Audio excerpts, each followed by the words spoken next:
You are here because something lingers in your blood. It is a memory, a sensation, a phantom touch that defies logic. You may despise them intellectually. You may see the monster behind the mask clearly in the light of day. But in the quiet hours, when your defenses are down, your body betrays you. You remember the intensity, the electricity, the feeling that you had found the one soul in the universe who truly understood the geometry of your desire. Mainstream advice tells you to just move on, to dismiss it as a bad relationship. They are wrong. To dismiss it is to remain enslaved by it.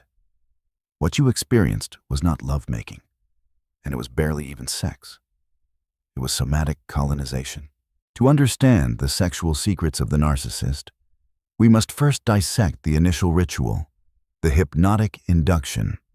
Most survivors describe the beginning of the relationship as cosmic.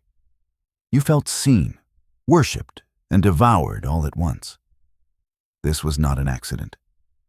The narcissist, devoid of a true self, functions as a high-fidelity mirror. In those early stages, they did not bring their own passion to the bedroom. They simply harvested yours. They scanned your micro-expressions, your unvoiced hungers, and your deepest insecurities, and they reflected them back to you with terrifying precision. You fell in love with a hologram of your own idealized self. This phase, often called love bombing, is better understood as chemical warfare. The narcissist induces a state of hyperarousal in their target, flooding your system with dopamine and oxytocin. It is a biological override. By saturating you with intensity, they bypass your critical thinking faculties and gain direct access to your nervous system. You were not just having sex. You were being programmed. They were installing the triggers that they would later use to dismantle you. This is why the bond feels harder to break than a normal breakup. It is an addiction, engineered by a predator who studies human vulnerability the way a butcher studies anatomy. The narcissist's sexuality in this phase is performative, not expressive.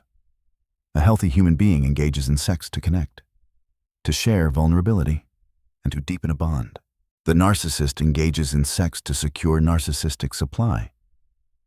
In the beginning, you are the primary source.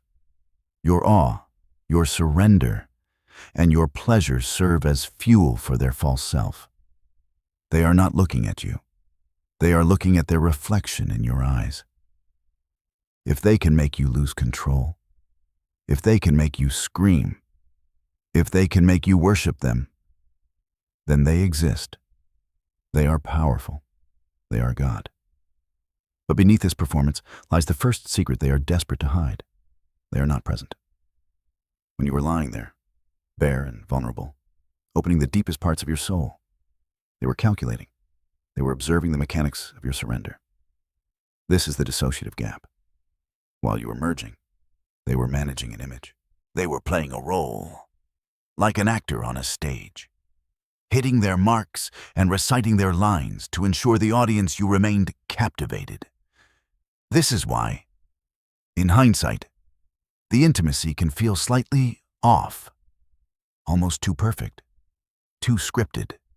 It was a simulation of intimacy designed to hook you before the mask slipped. The danger of this somatic spell is that it anchors the trauma in the body. Long after the mind realizes the abuse, the body craves the intensity of that initial mirroring. The narcissist knows this. They know that by taking you to the heights of euphoria, they create a benchmark that normal, healthy, stable love cannot compete with. They ruin your palate for peace. They condition you to equate anxiety with passion and abuse with attention. They bind you to them not through love, but through the physiology of addiction. Understanding this is the first step to exorcising the ghost. You must realize that the great sex you mourn was a fabrication. It was a lure. You were not dancing with a soulmate. You were being groomed by a void. They did not want you. They wanted your life force. And once they had secured it, once they knew they owned your body and your mind, the script changed. The worship turned to withholding. The god became the punisher. But know this, the power was never theirs. The intensity came from you. They were merely the parasite feeding on a host they could never truly comprehend. Now that we have dismantled the illusion of the beginning, we must descend into the machinery of the narcissist's psyche. We must look at the act itself, stripped of your projection and stripped of the romance you overlaid upon it. When the door closes and the lights go down, two very different events are occurring in that room. You are engaging in an act of vulnerability and bonding.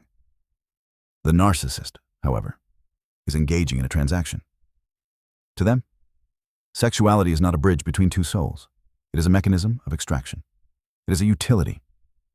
And this brings us to the first two dark secrets they would sooner die than admit, because admitting them would shatter the mask of the great lover they work so tirelessly to project. Secret number 1. They were never making love to you. This is the hardest pill to swallow, but it is the medicine required to cure the infection. In the mind of a pathological narcissist, other human beings do not exist as autonomous entities with their own inner worlds, needs, and dreams. To them, you are an internal object. You are a snapshot, a prop, a customizable avatar inside their head. When they touch you, they are not feeling you. They are feeling the validation you provide. The brutal reality is that sex with a narcissist is solipsistic autoeroticism. They are essentially masturbating with your body. You are merely the high-end accessory they require to complete the scene. Think of it like a movie. They are the director, the lead actor, and the audience. You are the supporting cast. If you play your role well, if you moan at the right times, if you gaze at them with sufficient adoration, if you reflect their godhood, then the scene is a success. But if you deviate from the script, if you ask for genuine emotional reciprocity, or if you express a need that does not center them, the scene cuts. This explains why the intimacy often feels strangely hollow or performative, even when it is technically proficient. Their eyes may be open, but they are looking through you, not at you. They are monitoring their own performance. Am I the best they've ever had? Look at how I control this body. I own this. This is why many survivors report that during sex. The narcissist seems to drift away or become strangely robotic. The false self is running a simulation. They are incapable of true merging, because to merge with another, one must have a solid self to begin with. The narcissist has no self. They have only a void that demands constant filling. You are not a partner. You are a utensil used to feed that void. Secret number 2. Sex is purely a source of narcissistic supply. In the Jungian sense, the narcissist is a creature of infinite hunger. They do not possess an internal engine of self-worth. They are like a bucket with a hole in the bottom, constantly requiring external validation to feel alive. Sex is one of the most potent forms of high-grade narcissistic supply. For the narcissist, sex is never about the connection. It is about the conquest. It is a power dynamic disguised as passion. When they pursue you, they are hunting. The climax for them is not the physical release, but the psychological capture. Knowing that they have rendered you vulnerable, that they have made you dependent on them for pleasure, gives them a rush of godlike omnipotence. This is ego stabilization. When they feel low, empty, or shameful feelings that plague them constantly in the subconscious, they use sex to regulate their emotions. They use your body to soothe their own internal chaos. This is why their sexual appetite can seem insatiable one moment and non-existent the next. It has nothing to do with your attractiveness or your desirability. It has everything to do with their current fuel levels. If their ego is deflated, they may demand sex aggressively to pump themselves back up. If they are getting supply elsewhere from a new source, work validation, or social dominance they may discard you physically because the battery is already full. This transactional nature renders the act purely functional. They are extracting validation from you the way a tick extracts blood. This is why they often rush to the finish. Or conversely, why they may prolong the act painfully to prove their stamina. It is all about the metric. It is about the data point. I lasted X minutes. I made them do Y. It is a resume builder, not a bonding experience. Understanding this mechanism of transaction is vital for your liberation. You must stop asking yourself, did they love me? Or was the chemistry real? The chemistry was a chemical reaction you had to their manipulation. On their side of the equation, it was simply feeding time. They were filling a tank. By reframing the past through this lens, you strip them of their romantic power. You stop seeing them as a lover who got away, and start seeing them as a parasite that has been removed. You were the host, and now you are reclaiming your body from the memory of their usage. The trap is set. The hook is embedded. You are chemically addicted to the highs of the love bombing phase. Now, the narcissist executes the most devastating maneuver in their playbook. This is where the mask falls, not with a bang, but with a suffocating silence. This brings us to secret number 3. Intimacy is a weapon of behavioral modification. Once they are certain they possess you, the sex changes. It shifts from an offering to a bribe. It shifts from a connection to a currency. The narcissist understands a dark truth about human nature we value most, what we must work hardest to obtain. And so, the golden era of affection abruptly ends. This is not a natural cooling of passion. It is a calculated devaluation. They turn the faucet off to see how much you will panic. They are testing the architecture of their control over you. The primary mechanism here is strategic withholding. You remember the nights of endless passion. So when the coldness starts, the turned backs, the I'm tired, the recoil when you reach out to touch them, your mind scrambles for a reason. You blame yourself. Did I gain weight? Am I too needy? Did I say something wrong? You begin to audition for your own partner. You dress better. You try harder. You suppress your needs, all to unlock that previous version of them. This is exactly what they want. They are training you like a dog. When you obey, you might get a scrap of affection. When you assert yourself, you get the void. This is the psychological concept of intermittent reinforcement. And it is the strongest driver of addiction known to behavioral science. If a slot machine paid out every time, you would get bored. If it never paid out, you would walk away. But if it pays out randomly, rarely, unpredictably, just when you are about to give up, you will stay at that machine until you starve. The narcissist becomes the slot machine. They dole out sex and intimacy and breadcrumbs, just enough to keep you hoping that the good times are returning, but never enough to satisfy you. You are kept in a permanent state of sexual and emotional malnutrition. This starvation makes you malleable. In this weakened state, they introduce the darker side of the architecture of control, coercive boundary erosion. Because you are desperate for connection, you become willing to accept things you previously wouldn't. They may begin to push your sexual boundaries, not out of a spirit of exploration, but out of a desire for degradation. Pay close attention to this distinction.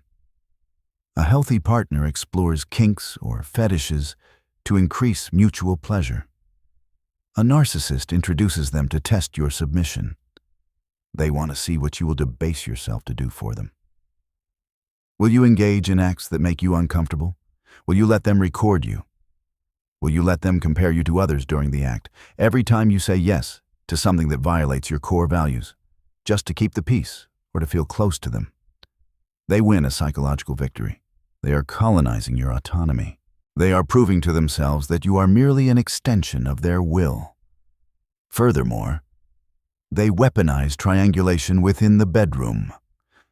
They might subtly mention what an ex-partner used to do, or comment on someone else's attractiveness, or create a phantom competitor to make you feel inadequate.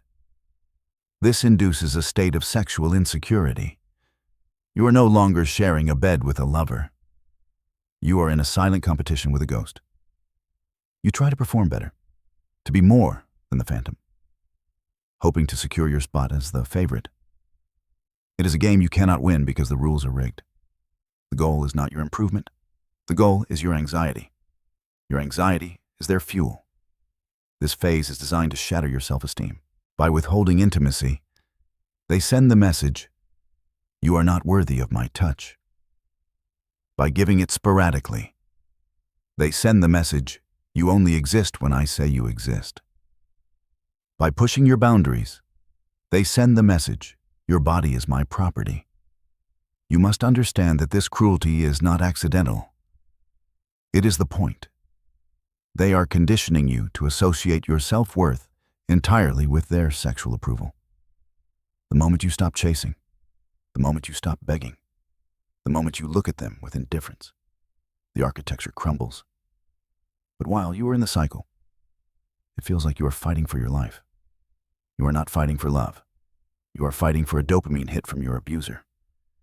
Realizing the secret strips the romance from the rejection. They aren't rejecting you because you are unlovable.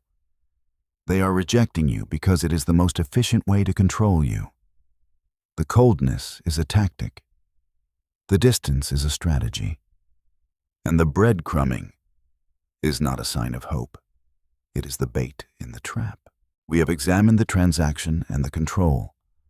But now we must confront the ghost in the room. You have likely felt it a strange crowding in the space between you. Even when you are alone together, a sense that their attention is split, that their desire is directed elsewhere, or that you are competing with an invisible force. You are not imagining this. You are sensing the phantom third. This brings us to secret number 4. They are incapable of integrating love and lust. In the fractured psyche of the narcissist, a profound split exists. Freud identified this as the Madonna whore complex, but in the realm of dark psychology, we see it as a structural failure of the soul. The narcissist cannot desire what they respect, and they cannot respect what they desire. This is the dichotomy of devaluation. Here is the tragedy of your position. The more they secure you as a partner, the more they rely on you for stability, domestic comfort, or social status, the Madonna, the less they are physically attracted to you.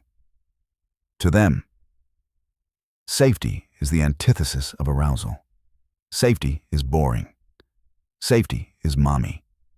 On the flip side, to feel sexual excitement, they require an element of degradation, risk, or objectification, the whore. They need to look down on the object of their desire to feel powerful. This is why the spark dies the moment the commitment becomes real. It is not because you changed. It is because you moved from the category of target to be conquered to appliance to be used. They cannot make love to an equal. They can only use an object, because you are now a person. To them, someone who pays bills, raises children, or has needs, you have lost your utility as a blank canvas for their fantasies. You have become too real. And reality is the one thing the narcissist cannot tolerate. To cope with this split, they introduce the phantom. This is the third party in your relationship. It is rarely a single person. It is a mechanism of escape. For many narcissists, this phantom manifests as a compulsive pornography addiction. We are not talking about casual viewing. We are talking about a dependency that replaces human connection. Why does the narcissist prefer the screen to the living breathing partner waiting in the other room? Because the screen makes no demands. The actors on the screen do not ask, "How was your day?" They do not require aftercare. They do not have emotions that need tending to. It is sterile supply. It provides the dopamine hit of sexual release without the terrifying threat of emotional intimacy. The narcissist chooses the phantom because it is safe. With the phantom, they are the omnipotent director. They have total control. With you, there is unpredictability. There is the risk that you might see their flaws. By retreating into the phantom world, whether through porn, chat rooms, or secret emotional affairs, they maintain a secret self that you cannot touch. This secret life is their sanctuary. It is where they feel superior to you. They hoard this sexual energy, depriving you of it, to maintain a sense of autonomy. I have something you don't know about. That secret is power. Sometimes, they will weaponize the phantom directly against you. They will compare you to it. They might say, "Why can't you be more like X?" Or leave evidence of their wanderings for you to find. This is calculated triangulation. By introducing a competitor, real or imagined, they force you to compete for their attention. A healthy partner protects the relationship from outsiders. A narcissist invites outsiders, even digital ones, into the bedroom to dilute the intimacy. They use the phantom to create a buffer zone. As long as you are focused on the other woman, or the other man, or the porn, you are not looking at the narcissist's brokenness. You are too busy feeling inadequate to notice that they are incapable of connection. This creates a haunting dynamic where you feel lonely while lying next to them. You are offering intimacy, but they are dissociating. They are fantasizing about the phantom while using your body. This is the ultimate betrayal, not just of the relationship, but of your physical reality. They are stealing the act from you. Understanding the split releases you from the burden of fixing your attractiveness. You could look like a supermodel, possess the skills of a courtesan, and love them with the purity of a saint. It would not matter. You cannot fix a structural fracture in their psyche with lingerie or better techniques. The problem is not your desirability. The problem is that they are fundamentally broken machinery. They are wires that cannot connect. When they withhold sex from you but give it to the phantom, it is not a commentary on your worth. It is a commentary on their fear. They fear the engulfment of real love. They fear the mirror that a true partner holds up. So they choose the paper doll, the pixel, the ghost. They choose the phantom because the phantom cannot see them. And that terrifies them. We have peeled back the layers of manipulation, transaction, and control. Now, we arrive at the core.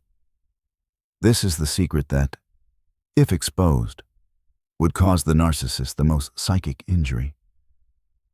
It is the radioactive center of their pathology.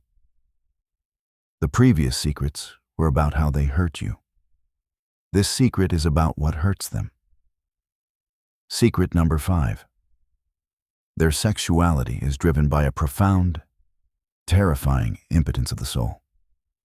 Do not mistake physical performance for power. A narcissist can be technically proficient, even athletic in bed, and still be spiritually impotent. The image they project, the Casanova, the siren, the dom, the god, is not a reflection of their reality. It is a desperate fortress built to hide a shivering, fragile child. This is the grandiosity gap. The larger the persona they project, the smaller and more ashamed the creature hiding behind it actually is. The ultimate truth is that true intimacy feels like annihilation to a narcissist. In a healthy union, two people lower their defenses to merge. To the narcissist, lowering defenses is equivalent to death.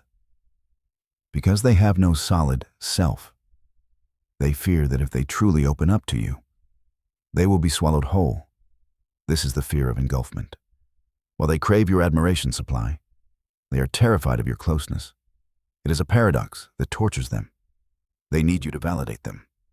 But if you get too close, you might see the void. You might see that there is nobody home. This fear often manifests as a sudden, jarring repulsion. Have you ever experienced a moment where, immediately after a moment of closeness or great sex, they suddenly became cold, critical, or even disgusted? This is post-coital dysphoria. In the moment of climax, they lost control. For a split second, the mask slipped, and they were just a human being. This loss of control triggers a massive wave of shame. To manage this shame, they must immediately reestablish dominance. They do this by rejecting you. In their twisted logic, if they push you away, they prove to themselves that they are not dependent on you. They look at you with sudden disdain because they are projecting their own rot onto you. They feel dirty, used, and empty, but they cannot accept those feelings as their own. So, they hand them to you. They make you feel dirty. They make you feel used. And when they see you crumble under that rejection, they feel clean again. They have successfully exported their shame into your body. This explains the sexual dysfunction that plagues so many narcissists, often hidden behind a wall of excuses, whether it is physical impotence, an inability to climax without weird pornographic scenarios, or a complete loss of libido. The root is the same performance anxiety of the ego. They are not present in the act because they are terrified of being seen. To be seen is to be judged. To be judged is to be found wanting. They are haunted by a deep-seated feeling of inadequacy. They know, on a subconscious level, that they are frauds. They know they cannot love. They know they are mimicking human emotion rather than feeling it. Every time they have sex with you, they are terrified you will notice the hollowness in their eyes. This is why they often prefer the lights off, or avoid eye contact, or demand you face away from them. They are hiding. Understanding this secret is the key to your reframing. You were never too much for them. You were not too needy. You were simply too real. Your capacity for genuine connection, your ability to look into their eyes and offer love, was not a weakness. It was a threat. It shone a spotlight into their abyss, and they scuttled away like cockroaches from the light. The narcissist is not the dark, powerful lord of the underworld they pretend to be. They are a prisoner of their own shame. They are incapable of the one thing that makes life worth living: connection. When they leave you to sleep alone, or when they turn their back on you, they are not punishing you. They are fleeing. They are retreating into the cold because the warmth of your soul burns them. You thought you were dealing with a monster who was too strong to love you. In reality, you were dealing with a spiritual invalid who was too weak to receive you. They did not conquer you. They infected you with their own self-hatred because it was too heavy for them to carry alone. This is the demystification. The wizard is just a frantic little man behind a curtain, pulling levers, terrified that you will stop looking at the giant projection and look at him. Once you see the fear behind the sneer, the spell breaks. Their cruelty is not a sign of power. It is a scream of weakness. You now hold the autopsy report. You have looked into the abyss and seen the machinery. You know that the soulmate was a mirror. The passion was a transaction. And the rejection was a projection of their own shame. The spell is broken, but intellectual understanding is only half the battle. The narcissist leaves a residue. They leave a radioactive footprint in your nervous system. To be truly free, you must perform an exorcism. This is not a metaphysical concept. It is a biological necessity. You must purge the somatic interject. The narcissist has colonized your body's reward system. Every time you feel a pang of longing, every time you fantasize about one last night to get closure, realize that this is not your heart speaking. It is the addiction speaking. It is the trauma bond screaming for a fix.